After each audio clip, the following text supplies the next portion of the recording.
அமைதி, அன்பு, அறிவு, நம்பிக்கை என 4 மெழுகுவர்த்திகள் எரிந்து கொண்டு இருந்தன. மெலிதாய் காற்று வீசிக்கொண்டு இருந்தது. காற்றை கண்டதும் அமைதி என்ற முதல் மெழுகுவர்த்தி, ஐயோ காற்று வீசுகின்றது, நான் அணிந்து விடுவேன் என்று பலவீனமாக சொன்னது. காற்று பட்டதும் அணிந்து விட்டது. அன்பு என்ற அடுத்த மெழுகுவர்த்தியும் காற்றை எதிர்க்க முடியாது என்று அணைந்து விட்டது. அறிவு என்ற 3வது மெழுகுவர்த்தியும் காற்றை எதிர்க்க முடியாமல் அணைந்தது.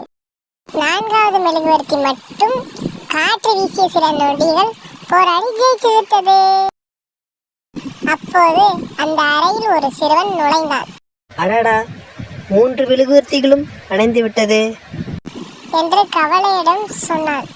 அதற்கு எரிந்து கொண்டு இருந்த 4வது மெழுகுவர்த்தி சொன்னது, கவலைப்படாதே, நான் இருக்கிறேன் என்று. என்னை வைத்து மற்ற 3ஐயும் பற்ற வைத்துக் கொள் என்றது.